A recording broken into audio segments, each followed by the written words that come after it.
नमस्कार जय जगन्नाथ मु दीप्ति आपण को स्वागत करुच्ची आम चैनल डी ट्यूटोरियल को आमे आरंभ करिसेंती उपन्यास 6 माण 8 गुंठ जा लिखिसेंती फकीरमोहन सेनापति। तो आमे 7टी परिच्छेद पढ़ी सारी। आज पढ़िबा अष्टम परिच्छेद जमींदार शेख दिलदार मियाँ। एबे आरंभ करिबा। शेख केरामत अलीଙ୍କ घर प्रथमे आरा जिले थिला, वर्तमान जिला मेदिनीपुर। शेख केरामत अली को समस्ते आली मियाँ बोली डाकती। आंबे मैंने सही नाम लिखिबू। आली मियाँ प्रथमे घोड़ार सौदागर थिले। पश्चिम हरिहर छतर मेलारू घोड़ा किणी आनी बंगला ओडिशा बिक्री करबा तांकर व्यवसाय थिला। मेदिनीपुर जिल्लार बड़ साहेब को गोटे घोड़ा बिकिथिले। से घोड़ाटी भल पड़िबारु साहेब मौसुफ भारी खुशी होई मियाँ व्यवसाय रोजगार विषय रे अनेक कथा मेहरबानी करी पचारिले एवं सौदागरी विशेष लाभ नथिबार सुनी ताको गोटे चाकरी देबाको इच्छा करी से लेखा जे कि अली मियाँ लेखा पढ़ी जानती कि नहीं पचारिले। मियाँ कहले, हुजूर मु पारसी जाने, कागज कलम दियंतु मो नाम पूरा लिखिदेवी। पूर्वे पार्सी विद्यार भारी आदर थिला। अदालतर चलित विद्या थिला पार्सी। भारत भाग्य विधाता एहीपरि लेखन मुन मारिछंदी। काली थिला पार्सी, आजी हेला इंग्राजी। ए उतारे कौन तांकु जणा? एक कथा निश्चिंत देवनागरी कपाल पथर तले। इंग्राजी पंडित माने कहते संस्कृत मृत भाषा। आम्भे माने से कथा आउ टिकिए सफा करी बोलुअछु। यह दरमला लोक मानक भाषा। से कथा थाउ। साहेबंक मौसुफंक मेहरबानी मियाँ साहेब गोटे चाकरी पाइले। से चाकरीर नाम थाना दारोगाई। मियाँ साहेब नाना विघ्न एवं निर्विघ्न 30 वर्ष पर्यंत चाकरी करी अनेक विषय संपत्ति अर्जन करी जाइथिले। घर बाग बगीचा घर आसबाब मान छाड़ी जमींदार तालुक 4 गोटा। पूर्वे ओडिशा जमींदार सब कलिकता निलाम हेउथिला।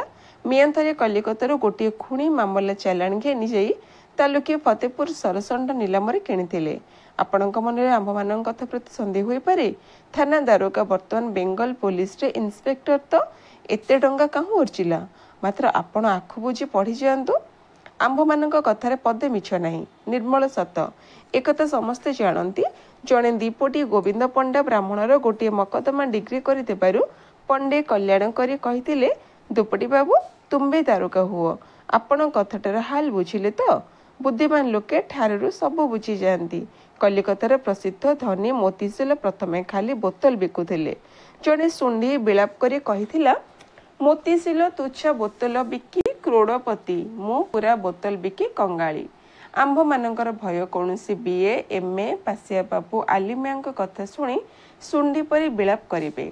हाय हाय मियाँ ओलटा कलम तुच्छा नामटा लेखी जमीदार, आंबे सड़क कलम लंबा लंबा एसे लेखी खाइबा को पाउनहु। कथाटा कौन बाबू जानती? भाग्यं फलति सर्वत्र न विद्या न च पौरुषं। आली मियाँ को गोटे मात्र पुत्र, नाम शेख दिलदार मियाँ और छोटा मियाँ।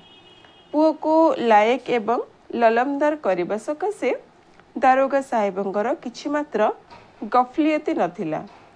पारसी पढ़ाइबा निमंते अनेक दिन पर्यंत घरे आखुंजी नियुक्त थिले। छोटा मियाँ 15 वर्ष मध्य पारस्य भाषार बिल्कुल वर्णमाला और बनान शिखि पकाइथिले। छोटा मियाँकर 22 वर्ष पूरी गलाणी। एते बेले आखुंजी आगरे बसी झुली झुली किताब पढ़िले लोके कौन बोलिबे? पुणी दोस्त माने आसी अकारणे बसी रहंती। सेमानंकर कष्ट देखिबा मियाँ बर्दाश्त हेउ नथिला। विशेष रे आखुंजी केबे केबे बोलती, निशा खाने से आदमी जानवर हो जाता है।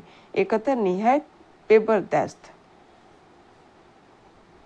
दिने ओपरोली आखुंजी साहेब नाना खाई चित होई सोईथिले। केउट माने जेपरी ताग काटिबा सकाशे छणपट बेड़ा मेलाई देई थांदी, सेपरी बेड़ाए पाचिला दाढ़ी मियाँ बेक एवं छाती को घोड़ाई पकाइथिला।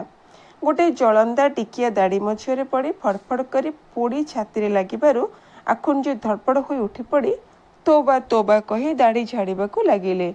टिकिया खंड भांगी निया झुल सब लुकापटा जाक बुणी पड़िला। पाचिला दाढ़ी गुड़ाक झरी बाण परी चारिआडे उड़ुथाए। आ मेरी तोबा रे कही मियाँ घर जाक डिया मारी निया लिभाउथांदी। लंका पोड़िबा बेले हनुमान मुहरे निया लागिबारु किपरि दिसुथिला महर्षि वाल्मीकि से कथा खोलसा करी लेखि जाई नाहांती। तेणु आंभे माने उपमा छଳରେ से कथाटा उल्लेख करिबा युक्तिसंगत नुहे बोली विवेचना करूअछु। सर्वनाश समुत्पन्ने अर्थं त्यजति पंडित। अखुंजी साहेब यही नीतिशास्त्र अनुसार अधा अधी दाढ़ी आयतपूर्वक बिस्मिल्ला बिस्मिल्ला कही से दिन राति के कबाट किली रहिले। तहियार दिन सकाळु तांको केही मेदिनपुर मध्य देखी नहीं। आली मियाँ कान एक पड़बार से कहले कुछ परवाह नहीं, मेरे दिलु तो इलम हासिल कर नहीं, मु केवल मो नाम लिखी जाने। एते दौलत कमाइली, मेरे दिलु तो बहुत शिखिलाणी। से दिन मो आगरे इमतान देला, अपना नाम लिखिला। कलिकता मेदिनपुर हाथी घोड़ा बाग बगीचा केते कथा लिखिगला। बड़ साहेब खबर पाइले एई लागे ताको दारोगागिरी देबे, मात्र मु एक कथा लुचाइछि, मो दिलु को चाकरी करबा को देबे नहीं। से पिला लोक एते मेहनत उठे पारिबो नहीं। ता बाद आलिमिया लड़का को पाखरे बसे विषय कर्म चलाइबा विषय अनेक उपदेश देले। विशेष ओडिशा जमींदारी विषय बहुत हुशियारी सकाशे उपदेश दे कहले, देख से देश रे जो महांती माने अछंदी से माने बड़ चोर। मो हिसाब किताब रे खूब मजबूत बोली मते ठकाई पारंदे नहीं। से मानक ठकपणिया शुणिब 1 2 3 आउ 4 एई दुनियार हिसाब, मात्र से मानक हिसाब कौन जान? 1 के 1 2 के 2 2 दूनी 4 देख 1 2 4 हैला, 20 में 3 कहाँ गया? ये 3 रुपया चोरी इत्यादि इत्यादि। जमीदार वंशर